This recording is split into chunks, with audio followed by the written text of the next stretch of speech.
SportPesa has sent home its 400 employees in the aftermath of its lost battle with the government of a renewal of its license. SportPesa Chief Executive Officer Ronald Karuri disclosed the decision to staff members in a meeting called earlier on Wednesday.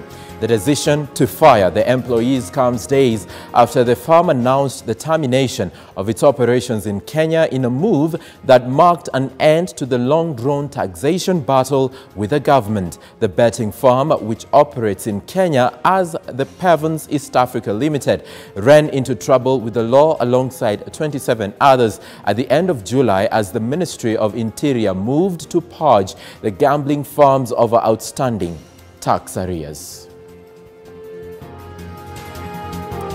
Now, Gershom Otachi is the new chairperson of the National Lands Commission, replacing Mohammed Swazuri, who left office unceremoniously with corruption cases stemming from compensation of landowners along the standard gauge railway from Mombasa to Nairobi. Otachi was appointed on Wednesday in a Gazette notice by President Uhuru Kenyatta, who also named 8 others as members, including former MP Esther Murugi, former Minister Kazungu Kambi, Professor James Twitoek, Gertrude Ndoko, Reginald Okumu, Habi Hussein Al-Haji, Alista Muremi Motugi, and former Isiolo Women Representative Tia Galgalo. The appointment came a day after the National Assembly approved all the 9 nominees.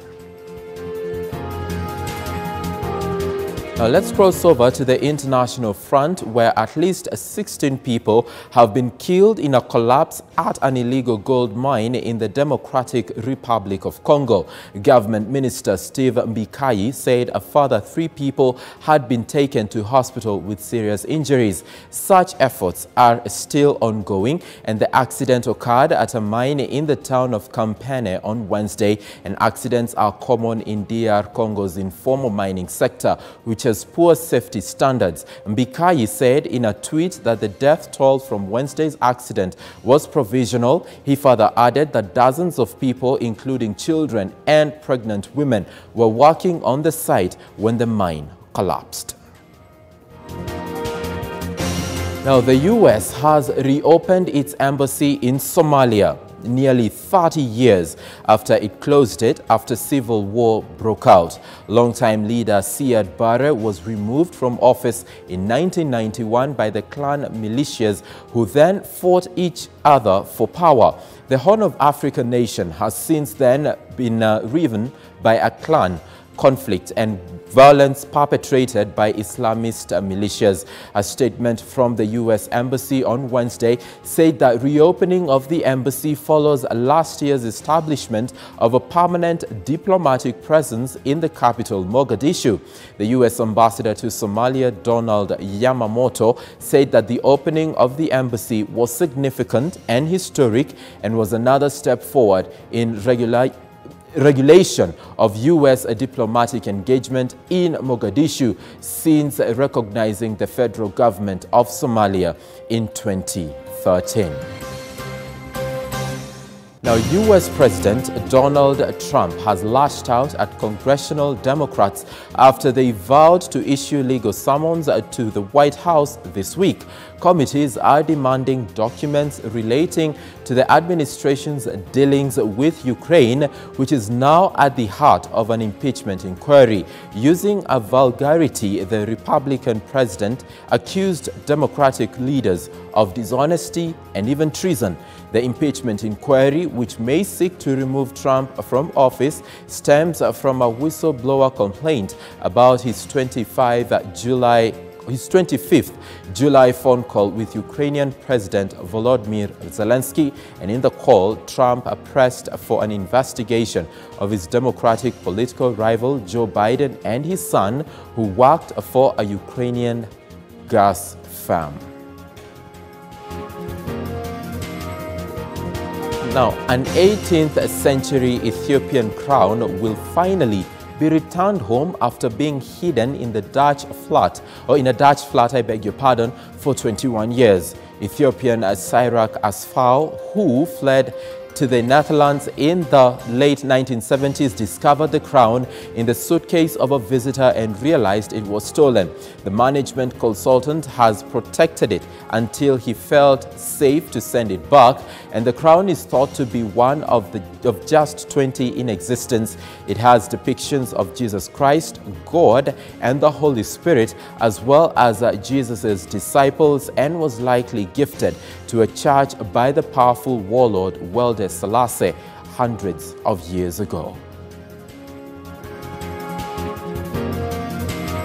So that is what we have for you as far as the local and the international fronts are concerned. Remember, also closer homes. Starehe Girls Center has been closed indefinitely following the 52 cases of girls who have been ailing in that institution.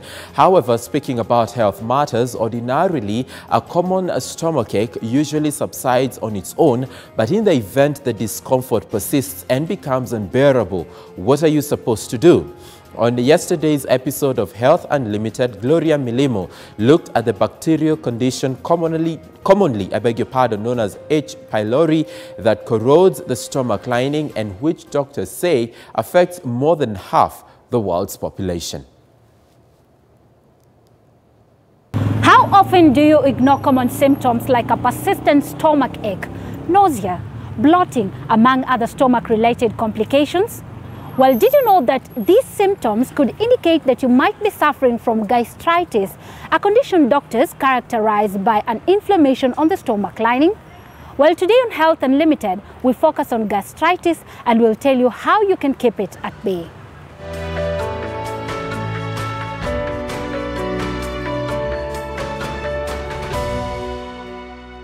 Doctors refer to gastritis as an inflammation of the stomach lining, which is often caused by a number of factors including the H-PYLORI bacteria found in the mucous lining of the stomach. This can lead to ulcers and in the extreme causes stomach cancer. Bile reflux, which is characterized by a backflow of bile into the stomach, and other infections caused by bacteria and viruses, among others. However, studies conducted locally indicate that H-PYLORI is the main cause of gastritis among most patients seeking specialized treatment for stomach pains.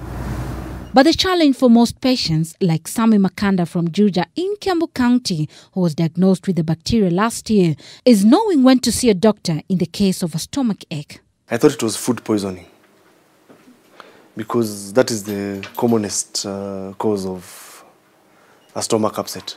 Right here. It's like someone has punched you. Sami began experiencing severe stomach aches after indulging with friends at a local food joint before he was hospitalized. I woke up with an excruciating stomach ache, like someone had punched me or stabbed me. It was so sharp, it was extremely painful. All of a sudden I had a running stomach. According to Dr. Margarita Mwai, a family physician at Aga Khan University Hospital, most patients diagnosed with gastritis present various symptoms, including pain in the upper aspect of the stomach. There's vomiting. Some will tell you they get gas, a lot of gas and bloating. In severe instances, they'd also have a bit of diarrhea. About 80% of our patients will come in with symptoms suggestive of gastritis. So you can get H-PYLORI from contaminated water, contaminated food, contaminated utensils. Diagnosis for gastritis involves a procedure called endoscopy, where doctors insert a tube containing a tiny camera through your mouth into the stomach to examine the stomach lining. A doctor may also perform a blood test to screen for H-PYLORI bacteria and a fecal occult or stool test to check for the presence of blood in one's stool. People have such a busy lifestyle that you end up having your lunch from, your nearest maybe kibanda. And so, apart from ensuring high standards of hygiene, how can one keep gastritis at bay? Take small, regular meals so that your stomach doesn't remain empty. For Sami, it is a relief after successfully battling the bacteria. However, doctors say the bacteria can recur, predisposing you to gastritis again. So, be careful. Gloria Milimu, K24 for Health Unlimited. That is our reporter, Gloria Milimo. Remember, our newsroom will be bringing you a Health Unlimited episode each and every Wednesday during our evening edition, so you can stay tuned for that. Now, we need to bring you up to speed with what Likoni, Member of Parliament, that is Mishi Mboko, had to say about the ongoing operations to retrieve the bodies of the two, that is a mother and her daughter, who were occupants of a vehicle that plunged into the Indian Ocean. And we'll also be listening in to what Colonel Cyrus Oguna still had to say. He's the government spokesperson, and he is the mouthpiece in as far as that operation is concerned. There is a government team that is being led by Principal Secretary Transport, that is Esther Koimet, and a lot has been happening for the last 72 plus hours since this incident happened on Sunday evening at around 6:15 p.m.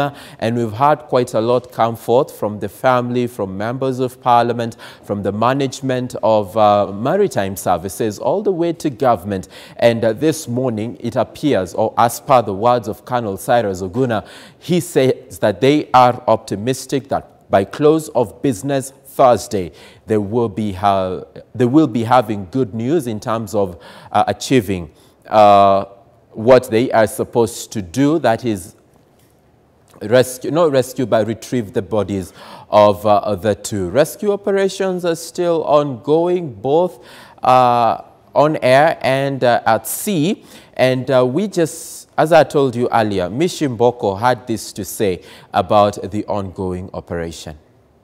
Kupeana update kuhusu shughuli hii nzima ya kuweza kutafuta gari na kuweza kuitoa nje na pamoja na miili ile iko mule ndani. Leo ikiwa ni siku ya 4 kwa shughuli hii ya kuweza kutafuta gari kuendelea. Operation imeanza leo na itaendelea hadi tutakapopeana taarifa nyingine. Leo tuna bahati ya kuwa nasi ambaye ni mwakilishi wa eneo bunge la Likoni, ambaye ni Bibi Asha Mboko, ambaye yuko Mishi Mboko, ambaye yuko nasi hapa, na pamoja na wakilishi wa bodi ya Kenya Ferry ambao tuko nao hapa. Kwa hivyo taarifa ya leo nitampatia nafasi mwakilishi wa eneo hili kusema kile ambacho ako nacho, alafu na sisi tutaendelea baadaye. Karibu mheshimiwa. Mimi kwanza nataka kutoa risala zangu za rambirambi kwa niaba ya watu wa Likoni na pia kwa niaba ya familia yangu. Na niseme pole sana kwa familia ya mwenda zake dada yetu Kigenda na msichana wetu Amanda. Na niseme ni masikitiko makubwa sana ya kwamba tumempoteza dada yetu na msichana wake. Lakini niambie Wakenya wenzangu na watu wote ambao tuko hapa tukihuzunika na tukiwa katika maombolezi. Sasa hivi kile cha msingi ambacho tuko nacho na kazi kubwa ambayo tuko nayo hapa ni kupatiana morali na kuwa hapa kuhakikisha ya kwamba vile vitengo vya kiserikali, the government agencies ambazo zinahusika na mambo haya ya uokozi ama ya usalama katika bahari wataweza kushirikiana kidete kuona ya kwamba tumepata mili hii miwili ya dada yetu na mtoto wake, na pengine pamoja tupate na hiyo gari. Na nataka niseme ya kwamba unajua sisi kama Wakenya pengine hapo awali hatujawahi kupata incident pengine ya kutoka katika kivuko hichi cha Likoni ya pengine gari kuingia katika sehemu kama hii. Kwa sababu hapo awali kuna zile klipu ambazo zimezunguka sana zinazoonyesha ya kwamba gari imeingia katika hizi shallow waters. Lakini the truth ni kwamba feri ilikuwa imeondoka na imefika katikati mahali ambayo ni very very deep. Na tunajua kuna dredging ambayo imekuwa ikiendelea hapa katikati ya bahari kwa sababu ya expansion ya mambo ya KPA. So that place it is very very deep. Na hiyo ndo inanifanya nione ya kwamba hii operesheni imeendelea mpaka leo siku ya 4. Nataka niseme ya kwamba zile sheria ambazo tunaziweka kama Kenya Ferry za abiria ama wenye magari wakati wako ndani ya feri, ni lazima sheria hizi sisi wenyewe kama Wakenya tunaotumia feri tuweze kuzishika. Kwa sababu kwanza lazima ukiwa ndani ya feri uweze kuzima gari yako. Na pia zile sengenge ambazo tulikuwa tunaweka kama zile chain za kuzuia magari nyuma, lazima tuweze kurudisha chain kama zile, ili kwa bahati mbaya kama hii ambayo ilimpata And before we bring the show to a close, let's get an update from the courts, courtesy of our reporter Lennox Sengre, who joins us live from the Milimani Law Court. Sengre, good afternoon. Thank you for joining us right now. What developed in as far as the top co-head murder probe is concerned? Well, Sam, today, after 37 days in police custody, Sarah Wairimu is a key suspect in the death of the Dutchman, that is Tob Cohen, has been charged with murder before Milimani Law Court, before Justice Stella Mutuku today. Earlier on, also, we saw Murgo application. Remember, Ombeta did file an application that they should, Murgo, who is Sarah's lawyer, should disqualify himself from hearing this case, pending a ruling that he is still a state prosecutor. But this application was set aside by Mutuku, saying that gazette notice is not admissible in court, thereby allowing Murgo really to represent Sarah in this murder case. Also, we saw earlier on Karanja, who is another co-accused in this case, was arraigned before Milimani Law Court. Remember, Peter Karanja is being charged with murder together alongside Sarah Wairimu, and he has been in police custody for the last 14 or so days in Kiambu. But today morning he was arraigned before a Kiambu Law Court, that is magistrate court, in the morning. But now remember, the magistrate court cannot really charge someone with murder. He had to be arraigned here at the Milimani Law Court today, and he has also been arraigned, and the prosecution was asking for more time really to do a mental checkup assessment before one is being charged with murder for today.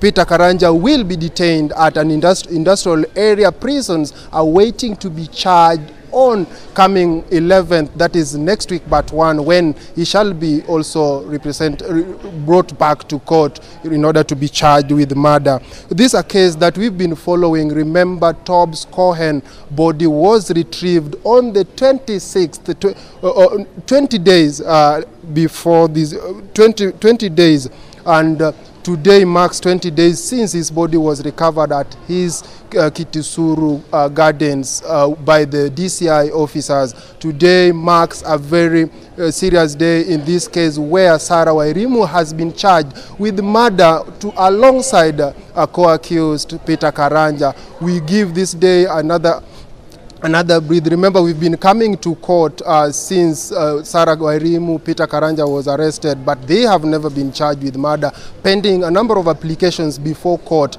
And tomorrow, also his lawyer, who is Philip Murgo, has raised a concern that she should be released on bail, but this application will be heard tomorrow before Justice Stella Mutuku. Sam. Thank you so much, Lennox Sengre, for that detailed report that you have just given us from the Milimani Law Courts, which, by the way, concludes the Daily Brief for us today. Thank you so much for watching. It has been a pleasure, right, Shiksha? It definitely has. All right, we'll do this again tomorrow, but for now, we'll have to say goodbye to you. I'm Shiksha Arora. And I'm Samuel Njoroge. Have a good afternoon. Coming up next is Caroline Jenga with Inside Business.